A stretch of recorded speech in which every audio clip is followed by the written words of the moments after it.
Previously on the Dice Girls. You can see a huge, expansive basement. It's a little chaotic because it's absolutely full of gnomes. I mean, it's dark. I mean, we've been trapped in a basement for 6 months, but... But you're alive. Yeah. We have to get out of here. You notice a map with a line drawn towards a mountain range. The center mountain has been circled many, many, many times. Rhakna, you recognize this particular mountain.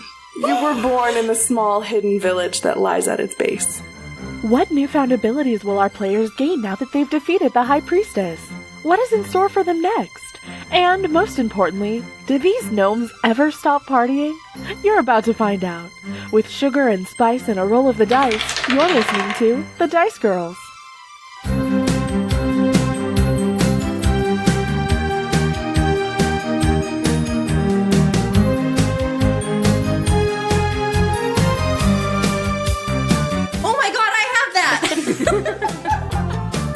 When we last left off, you all had brought back groups and groups and groups of gnomes to the scuttle.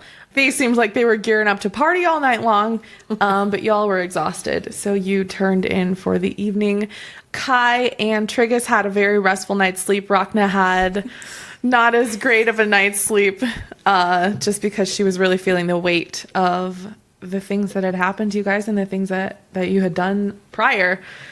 So, you all did sleep, though. And when you wake up the next morning, Triggus and Kai feel very well rested. Rhakna, not so well rested. But even so, you all feel stronger. And what that translates into is that your characters have all leveled up. Yes! So, you are all now level 3. And we are going to talk a little bit about what that means for each of your characters really quickly. Who wants to start? Don't all volunteer at once. I will roll a dice if I have to. So archetypes, or is that what we... Yeah, I chose that. Yes. I chose Mastermind. Okay, and so what does that mean for your character? So I get Master of Intrigue. At 3rd level, you gain proficiency with the Disguise Kit, Forgery Kit, and 1 gaming set of your choice. I didn't choose the gaming set. I forgot about that one. Choose Monopoly. Kai is really good at Monopoly now. Additionally, you can unerringly mimic the speech patterns and accent of a creature that you hear speak for at least 1 minute, enabling you to pass yourself off as a native speaker of a particular land, provided that you know the language. Ooh. And Master of Tactics. Starting at 3rd level, you can use the Help action as a bonus action. Additionally, when you use the Help action to aid an ally in attacking a creature, the target of that attack can be within 30 feet of you if the target can see or hear you. Wow. Yeah. Also, it's not written down here, but I learned 2 new languages. Yes. Yeah. What, did you choose your languages yet? I kind of just want to do, like, 2 weird languages. Yeah. So, like, I want to do Celestial and Deep. Okay. Do it. Which is, like, 2 ends of a... Yeah, so 2 ends of a Celestial different spectrum. And the Deep. The Deep. All right, yeah. So if you go really high or really low, you'll be able to speak to everyone. So now I know 5 languages. Cool. Yeah. Nice. That's exciting. Oh my god. Yeah. I mean, I don't know 5. Like, Kai knows 5 languages. All right, and what about Triggus? What changes happened to... Oh my gosh. You printed it out! So many. Oh, I see that. Holy bananas. I have 3 pages printed out. Well, just give us the highlights. I'll give you the highlights. Yeah, just the... Okay, so I changed my cantrips. Okay. I chose Blade Ward. Tracing an arcane sigil in the air, you grant yourself resistance to bludgeoning, piercing, and slashing damage. Nice.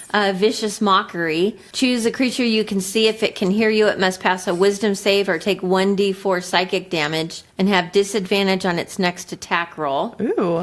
I still have the cast Fog Cloud. Right. I chose my college. Yes. I chose the College of Glamour. Ooh, of course. Yeah, I feel like that's very Triggus. Of course. Some of the things that come with this, I don't know what you call it, but Mantle of Inspiration. When you join the College of Glamour, you gain the ability to weave a song of fey magic that imbues your allies with vigor and speed. Ooh. And then Enthralling Performance. If you perform for at least 1 minute, you can attempt to inspire wonder in your audience by singing, reciting a poem, or dancing. So then the spells, I kept my Silent Image, but I changed out the rest of them. I have Cloud of Daggers. Ooh, that sounds interesting. Yeah. You fill a 5-foot cube with daggers.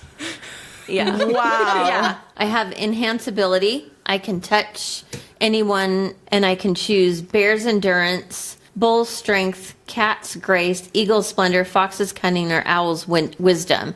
So each one has a different effect. So then I also have Phantasmal Force. You craft an illusion that takes root in the mind of a creature that you can see. The phantasm includes sound, temperature, and other stimuli, also evident only to the creature. So I can totally mess with people. Wow.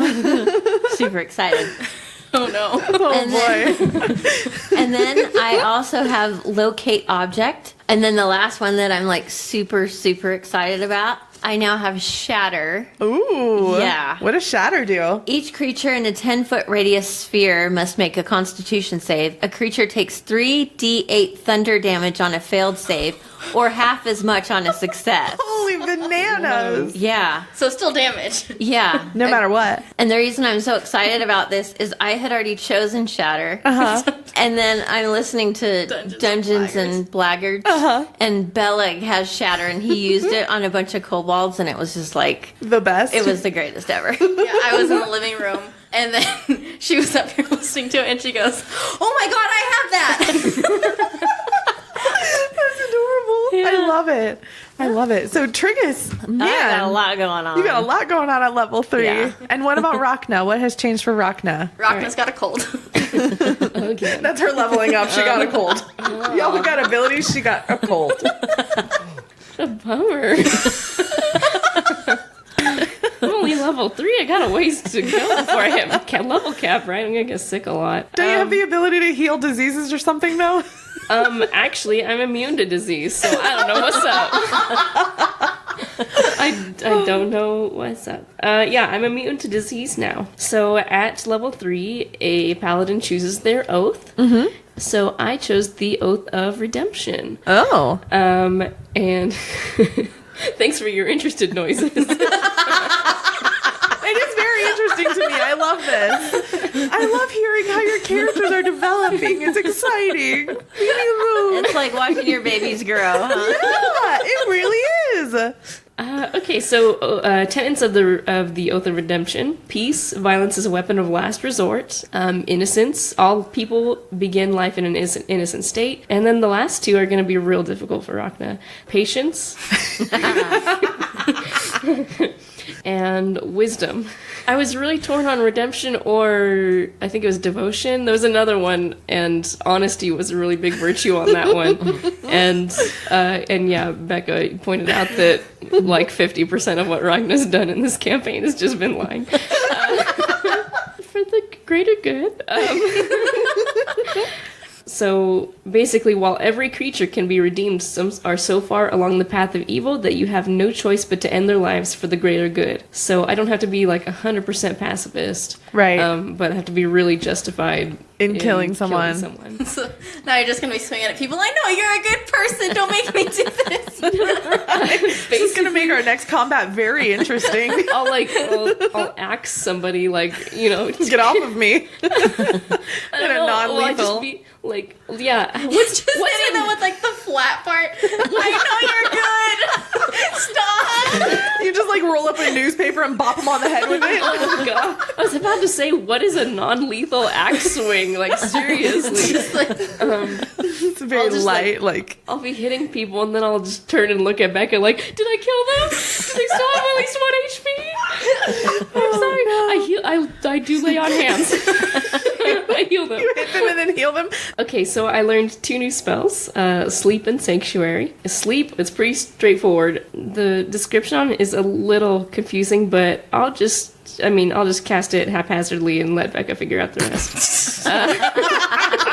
Par for the course. And then Sanctuary. You ward a creature within range against attack. Until the spell ends, any creature who targets the warded creature with an attack or a harmful spell must first make a wisdom saving throw. And it doesn't protect the warded creature from area effects, such as the explosion of a fireball. Ooh. Now I want to. Now somebody's got to get some fireballs. Right? Or is it just the Pitbull song? Yes. It doesn't protect anybody from that. Nobody's protected from Bibble. Oh my gosh. Okay, and I also learned some channel divinity options, is what it says. It doesn't say their spells, it says their options. Okay. Emissary of Peace and Rebuke the Violent. So Emissary of Peace, as a bonus action, grant myself a +5 bonus to Charisma. Whoa. Wow. Persuasion checks for the next 10 minutes. Yeah, Deception as well? Is deception a charisma spell? Yes, it is. Oh, sweet. You just became a really good liar. I don't need it anymore. Like,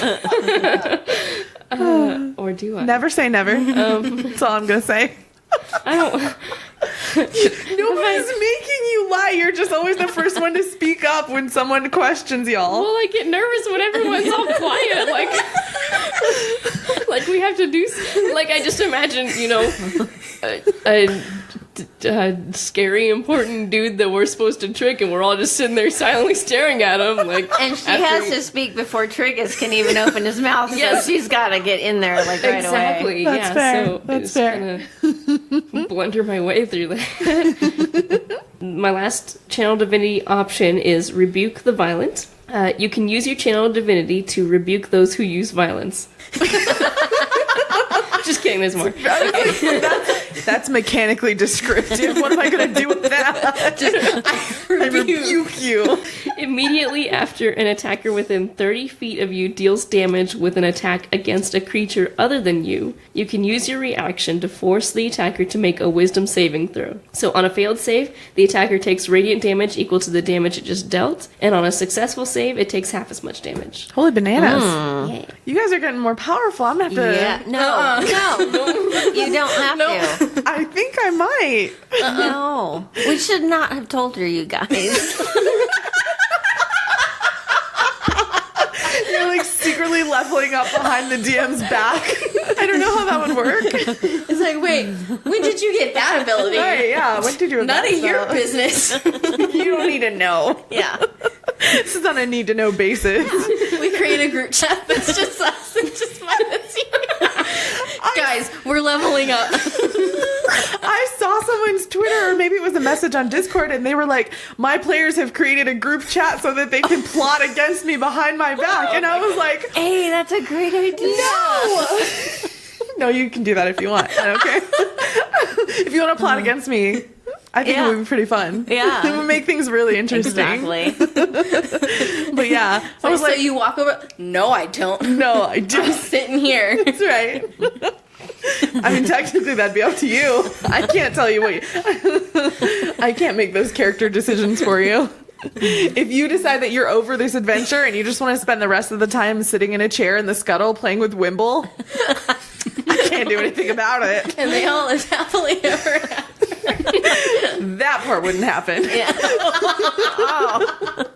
And someone blows up the scuttle. Oh, no.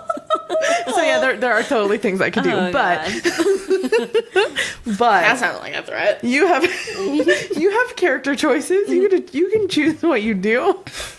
That's the whole point of this game.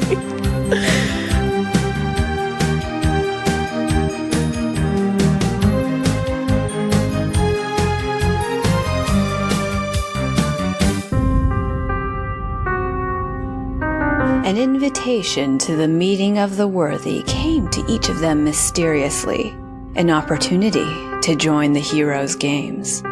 But they were not the intended recipients, because they're not heroes. When the night takes a grisly turn and they're caught in the mess, what will they do to prove they're not also the villains? Sacrosanct is an LGBTQ plus friendly, narrative-based Dungeons & Dragons 5e actual play podcast, set in a Forgotten Realms alternate reality where the world of Faerun is in shambles following the collapse of the gods. Available wherever you get your podcasts. Hey there, Dicelings. It's me, Becca, your Dice Girls DM, back again for another solo. First, holy bananas. That promo from Sacrosanct RP was absolutely amazing. Their podcast is so well done. Go give it a listen. I just want to say thank you for your patience with us as we make it through a couple of these kind of like information heavy, really exposition-y episodes before we start our next story arc. There will be one more episode with a lot of information in it, and then after that we're going to do sort of a clips episode of everything important that's happened in this arc before we forge ahead to find out what happens next. So on that note, if there's anyone that you'd like to introduce to the show, that clips episode is going to be a great jumping in place before we get started on our second story arc. We want to say thank you again to Telemachus, who is not only one of our patrons, she gave us the idea for the name Malachi, the gnome that was in this episode. So thank you so much, Telemachus. We really appreciate it. Speaking of patrons, we have a new one this week. We want to welcome the Nerd Asylum to the Diceling family. They are the hosts of Dralacon, which is coming up this year. It's a convention in Fort Wayne, Indiana. I'm going to be there. I'm going to be so excited to go and meet other D&D podcasters and participate in some really, really exciting activities at Dralacon. Guess what, you guys? We got our first email message. I'm so excited. This is to Shar from Nicholas. And Nicholas says, happiest of birthdays, my dear, dear friend. I'm so glad you exist and that you introduced me to the crazy world of Dungeons and Dragons. May your D20s always land on 20 and your battle axes always be sharp. That's so adorable. Thank you so much, Nicholas, for sending that email. If you are listening and you would like to send a message to someone, all you have to do is go to thedicegirlspodcast.com, and then under the Support Us menu, you'll find Send an Email. We want to say a huge thank you to everyone who's been tweeting about the show using the hashtag #TheDiceGirls. For a chance at an NPC name, make sure you do that. Use that hashtag and we might choose your name or a name that you suggest as an NPC on the show. We've already gotten a handful of tweets and I'm getting some great names for upcoming episodes, so keep on doing that. Thank you for listening. Thank you for joining us. Thank you for being so awesome. We're going to get back to the show.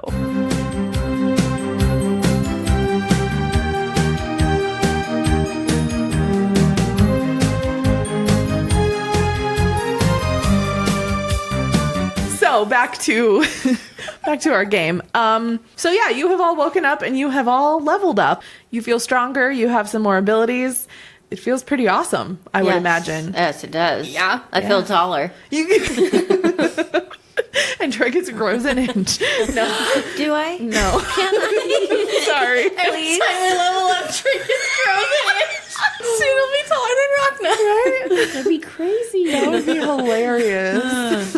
I vote yes. All right. So, Triggus does not grow an inch. I'm sorry. Oh. But you do wake up, and as you kind of like leave your respective rooms, you can hear the party still going on in the main section of the scuttle. It's a lot of noise, and it's a lot of cheering, and it's a lot of happiness. Hey guys, we should go dance. There's stuff going on down there. Are we all in the same room? I'm gonna say or am I whispering through the wall? Triggus' face is just up to the keyhole, like, guys. He's outside Kai's room, and then Rhakna's. How do you guys want to do that? How do you want to meet up? Do you have any like morning rituals or anything you want to do before you join the rest of the world? I brush my scales usually. Not your hair, but your skin. Yeah. Well, hair and scales. Yeah. So they're shiny. And I put on some scale polish. Oh my god. And your soup, I hope. Yeah. And soup, yeah. And soup. Do you just keep like a stock of soup in your bag? Yeah, I have a little Tupperware Okay, yeah. container.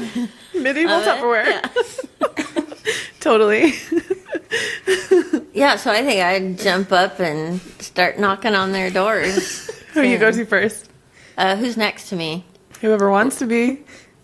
Well, don't everybody rush up to volunteer. Okay, I'm Okay, next. Rhakna. So Yeah. I'm like pounding on Rhakna's door. Rhakna, you hear pounding on your door. You have a strong suspicion it's Triggus. Rhakna, let's go dance. Come on, they're having fun down there. Okay, Rhakna's probably already up. Okay, I'll open the door. Hi, good morning. They're having a party. We need to join them. Let's get Kai. Come Kai, come on, let's go dance. They're having fun downstairs. I think Kai's still asleep. I imagine Triggus just saying that to Rhakna and then skipping off down to Kai's door. Like, that's it. Rhakna's just still standing there like, what just happened? No, I think Rhakna smiles a little and follows him. Yeah, fair. Yeah, Kai's still asleep. You're gonna have to yell louder than that. Okay, bam, bam, bam. Kai, come dance. Just the threatening tone. Come dance. Okay, I wake up and open the door. Hi, good morning. We're going dancing. Come with us. There's a party downstairs still. Looks like we're going dancing. I mean, I think the dancing's optional. Yeah. I never said I was dancing. Yeah. We'll just cheer Triggus on as he dances. All right, so as you head down into the main section of the scuttle, as soon as you step into the room, you are suddenly surrounded by like a throng of grateful gnomes. Yes. You see a few familiar faces, like you see Ellie and Wimble in the crowd. You spot El Nombre off to the side. I don't care how many times we hear that, it's going to make us laugh. Every time. He's getting some chips and dip over at the at the table, the party table. But most of the gnomes are gnomes that you found in the basement of the church, and they're all surrounding you and just choruses of thank you and tears and happiness. Aww. And everyone is in a great mood. They probably mostly haven't slept, but they're still going. They're still just so happy to be home.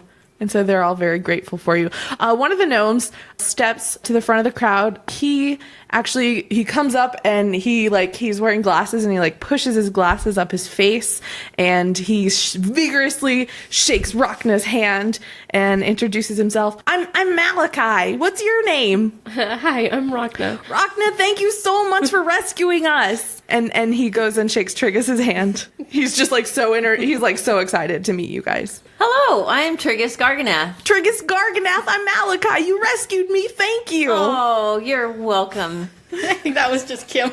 Yeah. And then he goes over to Kai and same thing. I'm Malachi. I'm Kai.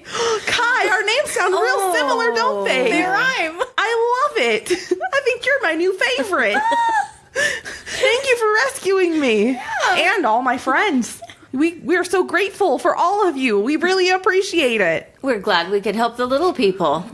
Man, that was quite a crazy time we had down there. I can't believe it, but it's actually really interesting. So I'm very into psychology and studying people, and that was quite an interesting. I mean, it was terrible, of course, but for a researcher like me, it was not all bad. I gained some valuable information down there. I feel like. Join the party, everyone. Everyone's happy to see you. You're the heroes of this party, honestly. I mean, none of us would be here having this party if it weren't for you. And Triggus gets up on the bar and just starts dancing. A group of gnomes start cheering and raising the roof below you. Kai just stands next to Rhakna. There he goes. Yeah, Rhakna just sips some punch and watches. So you see a lot of people that you recognize at this party. Again, most of the attendees you don't recognize, but they all stream by and want to say hello. And Malachi is a character from one of our patrons, from Telemachus. So thank you, Telemachus. Nice. Yeah, thank you for Malachi. He'll probably be coming back a little more. So is there anyone in particular at the party that you'd like to talk to? Verstum is there, Bilric is there, Rom is there. Like I said, Wimble and Ellie are there. You don't see Rixie. Talon is there. Talon. What's up, dude? Talon kind of he bops over to you because he's been dancing with the music. Are you still on the bar? Are you? Yeah. Are you calling him from the bar? Yeah. Yeah. He bops on over to you and hey, dudes, what's up? Hey, we're doing a little dancing. Welcome to the party. Yeah. Man, it's been going all night long. Wow, you haven't slept? No, these dudes are so happy to be home. How could I sleep? It's too exciting. It's good to see you're having a good time, Talon. Yeah, dudes, how are you doing? Are y'all all right? I know you had to rest last night. We're doing okay. Yeah. Well, that's good. I'm glad you got some rest. I'm glad you're here to party with us today. Hey, Rhakna, can I talk to you for a minute? Yeah, sure. And Talon kind of pulls you aside a little bit away from the party, and he looks a little concerned, and he says, dude, I can't stop thinking about what made me stand up in that room and draw my weapon. Like, that's totally not me. I can't stop thinking about it. It was so unlike me to blow our cover like that. It's a little fuzzy, but the more I think about it, the more I remember kind of just feeling like a pull, like something was telling me to defend the poor helpless gnomes. Is that something you've ever felt before? Like almost like, I mean, it wasn't hearing voices, dude, but like it was almost like someone was telling me to do it. Well, yeah, that's something I get a lot of, more and more. I don't know how to describe this to him. I don't want to just say it's his conscience, because I feel bad, like, telling somebody who's, like, I don't know how old he is, probably his 20s or something, or at least a teenager, but telling someone who's at least a teenager, oh yeah, you don't know about that? That's your conscience, dude. You haven't experienced that in the last, like, more than a decade? I mean, that's what it is, you monster. Oh my goodness. Yeah, Talon, it's a little different for everyone. To me, that's the voice of Bahamut, giving me guidance. Sometimes you're in a situation and you can't explain it, but you just know in your heart that what the right thing is to do. Huh. Well, I mean, like, I have been praying to Bahamut more and meditating more. Maybe that is him. Maybe that's an interesting theory. I like it. I wasn't sure about it because it felt very out of character for me, but I think it was for the best, you know? Yeah, I agree. I mean, at the time, I wasn't really a fan. I wasn't excited about us getting into that kind of trouble. I didn't want us to, blow our cover, really, but I have a hard time arguing against someone following their intuition and following the path that Bahamut has led them down. I think it's a good thing. Well, now I think it's a good thing.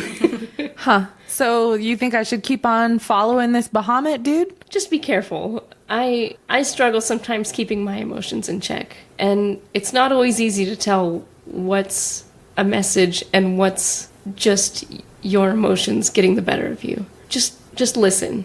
When you get that feeling, just listen. Thanks, dude. You're a good friend. I'm glad that I can talk to you about this. I don't really have anybody else to talk to about Bahamut, so I really appreciate it. Are you doing okay? I'm still here. That's good. Do you guys have a plan on where you're going, what you're doing next? I mean, We're going to go find Rhakna's dad. I don't know if you're in this conversation. Sorry, not to be like... Talon has pulled Rhakna aside for this. Triggus pops his head around the corner. Drunkenly dancing up, like, yeah, we're gonna go find Rhakna's dad. Triggus is still on the bar, but he's just been listening. We're gonna find Rhakna's dad. He finally just pipes in. Oh, would Triggus be eavesdropping on this conversation? I think Triggus is probably always eavesdropping. All right. Is he stealthy enough to do that, though? Yeah, I have Vicious Mockery and Blade Ward, so... I don't know if that makes you stealthy. Triggus, if you're going to attempt to eavesdrop on this conversation, I am going to make you try a stealth check. Oh, do with the die. D20 and then add your stealth modifier. Okay. Do you have your, what is that, dexterity? Yes, that's dexterity. Oh, so that might be successful. Okay. I just imagine, like... Stealth. Oh, and he's got Oh, stealth. an 8. But you've got +2 +1. Oh, so 11? Yeah. 11 altogether? Mm-hmm. So you can hear, like, their muffled, murmured voices, and, like, you can tell like, when it's Rhakna talking and when it's Talon talking, but you can't really make out the words that they're saying. What are you guys talking about? Triggus, they're having a private conversation. That's not very nice. Should we join them? That's not what private means. Talon kind of laughs because he can hear... He hears Triggus and Kai debating on whether to crash this conversation. Yeah, Rhakna just looks at Talon and smiles. They grin at each other. Yeah, I think Rhakna kind of looks over in the direction of where Triggis's voice is coming from, wherever that is, and Around says, the corner, basically. Yeah, and it's like, hey, Triggus, it's cool, you guys can come in. Okay. Here I am. Dudes, I was just asking Rhakna here where you guys are headed next. What are you doing? Do you have a plan? I mean, there's a lot going on here all at once. Do you have any idea what you want to do next? We have to go to the mountains.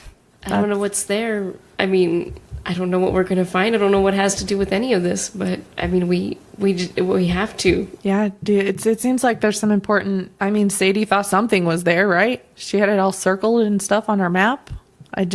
Something's there. Hopefully you're able to find it. Are you coming with us? I'm not going to be able to come with you dudes on this one. There's still a whole congregation back in Timbertide of tieflings that we got to figure out how to... I mean, they're probably still going to be looking for gnomes, just because Sadie's gone. We don't know what else is going to happen there. We got some unfinished business to take care of there. So I'm going to be rounding up a team to go back to Timbertide. And Guile actually is really, really interested in infiltrating the church for us now. And now that Sadie's gone, he was pretty terrified of her, but now that she's gone, he's much more willing to go in and pretend to be a member of the congregation and see if we can't crumble this thing from the inside out. I like Kyle. I do too.